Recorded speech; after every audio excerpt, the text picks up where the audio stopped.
புதுயுகம் நேயர்கள் அனைவருக்கும் அன்பான வணக்கம். இது குட்டி ஸ்டோரி. ஸ்டோரி குட்டியாக இருக்கா பெருசாக இருக்காங்கிறத விட என்ன தகவல் நமக்கு சொல்லுது அதானே முக்கியம். நம்மள பல பேருக்கு எந்த நோக்கத்துக்கு எதை செய்கிறோம் அப்படிங்கிறது அந்த பயணப்பட்டுக்கிட்டு இருக்கிற போது மறந்து போயிடுவோம். இன்னும் சொல்லப்போனால் அந்த பயண பாதையிலேருந்தே மற்ற கவனச்சிதறல்களில் நம்ம நோக்கத்தை கைவிடுறவங்களும் உண்டு.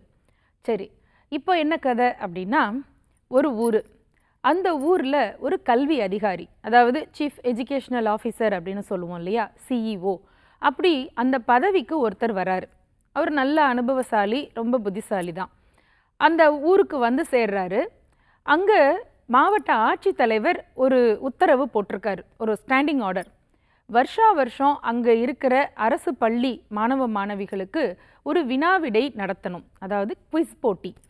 இது அதுக்கு முந்தி பல வருஷம் நடந்துகிட்டே இருந்திருக்குது, ஒரு 10-12 வருஷமாக நடந்திருக்கு. வேறு கல்வி அதிகாரிகள் அதுக்கு முந்தி அங்கே அதை நடத்தியிருக்காங்க. இந்த வருஷம் இவர் வந்து சேர்ந்த அடுத்த ஒரு மாதத்துக்குள்ளேயே இந்த போட்டியை நடத்த வேண்டிய நாள் வந்தது. அப்போ அது எதை பற்றி அப்படின்னு பழைய ஃபைல்லாம் இருக்கும் இல்லையா, எதை பற்றி நடத்தினாங்க, எப்படி நடத்தினாங்க, எத்தனை பேர் கலந்துக்கிட்டாங்க, என்னென்ன பரிசுகள் கொடுத்தாங்க, இதுக்கு எவ்வளவு செலவாச்சு, என்னென்ன ஏற்பாடுகள், அரசு அலுவலகத்தில் இதெல்லாம் கரெக்டாக ஃபைல் மெயின்டைன் பண்ணுவாங்க இல்லையா. இந்த சிஇஓ கிட்ட வந்த கொஞ்ச நாளில் அங்கே இருக்கிற ஆஃபீஸர் எல்லாம் சொல்கிறாங்க, சார் கலெக்டருடைய ஸ்டாண்டிங் ஆர்டர் இது மாதிரி நடத்தணும்னு மாவட்ட நிர்வாகம் முன்னாடியே முடிவு பண்ணியிருக்காங்க. மாவட்ட ஆட்சித்தலைவர்கள் மாறினாலும் இந்த போட்டி மாறுறதே கிடையாது அப்படின்னாங்க. ஓ அப்படியா, என்ன போட்டி அப்படின்னா, பள்ளி மாணவர்களுக்கு சாலை விதிகள் பற்றி அவங்க மனசில் பதியணும். அவங்க தெருவில் நடந்து போகும்போது, பெரிய போக்குவரத்து நெரிசல் இருக்கிற சாலையை கடந்து போகும்போது அவங்களுக்கு அந்த விதிகள் தெரிஞ்சால் அவங்க பாதுகாப்பாக போவாங்க இல்லையா, அவங்க மனசில் அதை பதிய வைக்கிற அந்த செய்தியை சொல்லணும். அதுக்கான விதிமுறைகள் இருக்கு இல்லையா, அதில் வினாவிடை போட்டி வைக்கிறது வழக்கம் சார் அப்படின்னு சொன்னாங்க. ஓஹோ அப்படியா, அப்போ இதில் வந்து இவ்வளோ நாளாக எத்தனை பேர் கலந்துக்கிட்டு இருக்காங்க என்ன ஏதுன்னு அந்த ஹிஸ்ட்ரியை எடுத்து பார்த்தாரு. ஒவ்வொரு வருஷமுமே அதில் ஒரு கொஞ்சம் மாணவர்கள் தான், ஒரு 20 பேர் 30 பேர் 40 பேர் அவ்வளோதான் கலந்துட்டு இருந்திருக்காங்க.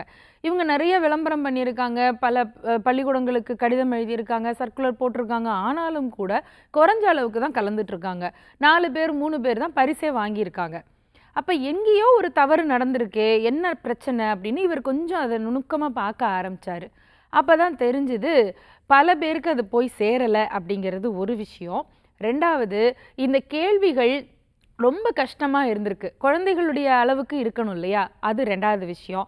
மூணாவது, பரிசு வந்து எல்லாரையும் கவர்ற மாதிரி ஒரு பெரிய பரிசு அப்படின்னு எதுவுமே அறிவிக்கப்படலை. இவர் இது மூணையும் மனசில் வச்சுட்டு இவர் ஒரு திட்டம் தீட்டினார். அதை மாவட்ட ஆட்சித்தலைவருக்கு கொண்டு போய் காமிச்சு அப்ரூவல் வாங்கினார். மாவட்ட ஆட்சித்தலைவரும் செய்யுங்க அதன்படி அப்படின்ட்டாரு. அதே போல் அவர் அறிவிப்பு பண்ணி இந்த தடவை வினாடி வினா போட்டி அப்படின்னு சொல்லி பண்ணினார். என்ன ஆச்சரியம்னா, அந்த முறை நிறைய நூற்றுக்கணக்கான மாணவர்கள் பல பள்ளிக்கூடத்துலேருந்து வந்து சேர்ந்துட்டாங்க. அப்போ மற்ற ஆஃபீஸர்லாம் சொல்கிறாங்க, சார் இவ்வளோ பேர் வந்து சேர்ந்துட்டாங்களே, எப்படி சார் என்ன அப்படின்னா, ஒன்றும் இல்லை, பிள்ளைகளுக்கு தானே நிறைய பரிசு கொடுப்போம், செலவை பற்றி கவலைப்படாதீங்க அப்படின்னு சொல்லிட்டாரு. என்ன பண்ணியிருக்கிறாருன்னா, இவ்வளோ மாணவர்கள் வந்து சேர்றதுக்கு என்ன வழி காரணம் அப்படின்னா, எல்லா பள்ளிக்கூடத்துலேயும் நோட்டீஸ் போர்டுன்னு ஒன்று இருக்கும் இல்லையா, அந்த நோட்டீஸ் போர்டில் இந்த 100 கேள்விகளுக்குள்ளே தான் வினாடி வினா நடக்கும் அப்படின்னு அந்த கேள்விகளையும் அதற்கான சரியான பதில்களையும் பிரிண்ட் பண்ணி எல்லா பள்ளிக்கூடத்தினுடைய நோட்டீஸ் போர்டுலையும் ஒரு வாரத்துக்கு முன்னாடியே கொண்டு போய் ஒட்ட சொல்லிட்டார். எல்லாரும் ஒட்டிட்டாங்க. இதை பார்த்த பிள்ளைகள் அத்தனை கேள்வி பதிலையும் அவங்கவுங்க காப்பி பண்ணி மனப்பாடம் பண்ணிட்டாங்க. இப்போ கேள்வியும் தெரிஞ்சிருச்சு, பதிலும் தெரிஞ்சிருச்சா, ஆளாளுக்கு நான் வர்றேன்னு நிறைய பிள்ளைகள் வந்து சேர்ந்துட்டாங்க. அப்போ சிஇஓ ஆஃபீஸில் ஒருத்தர் சொன்னார், சார் இத்தனை பிள்ளைங்க வந்துட்டாங்க சார், எப்படி சார் பரிசு கொடுக்கறது, ஒன்றும் பிரச்சனை இல்லை, தாராளமாக கொடுத்துக்கலாம், நமக்கு இருக்கிற நிதியை வச்சு சமாளித்து கொடுத்துக்கலாம் அப்படின்னு சொல்லி வந்த மாணவர்களுக்குள்ள வினாடி வினா போட்டி நடத்தினாங்க. நிறைய மாணவர்கள் நிறைய நல்ல சரியானபடி அந்த போட்டியில் பங்கு பெற்று நிறைய சரியான விடைகளை சொன்னாங்க. நிறைய பேருக்கு பரிசுகள் கொடுத்து விழா பிரமாதமாக நடந்து முடிஞ்சிச்சு.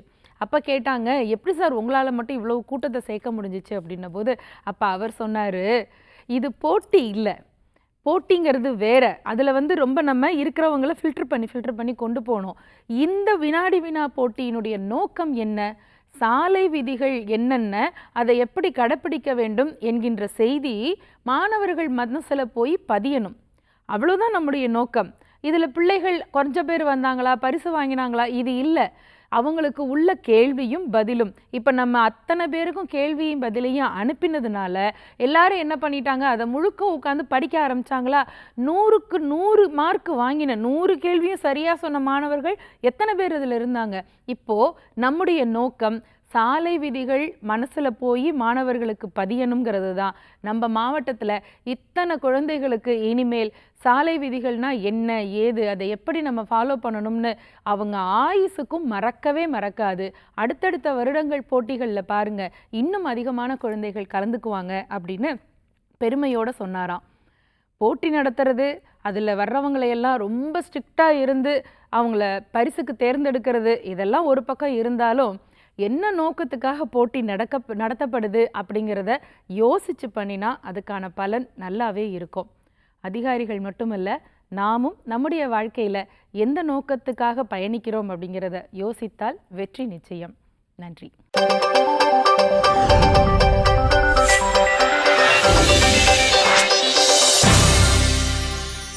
இன்னைக்கு ரொம்பவே சூப்பரான இன்ட்ரெஸ்டிங்கான நிறைய செக்மெண்ட்ஸ் பார்த்தோம். இதே மாதிரி ஒரு சூப்பரான எபிசோட்ல உங்க எல்லாரையும் சந்திக்கும் வரை உங்களிடமிருந்து விடைபெறும் நான் அஜிதா, நான் உங்கள் டேரன் பாபு.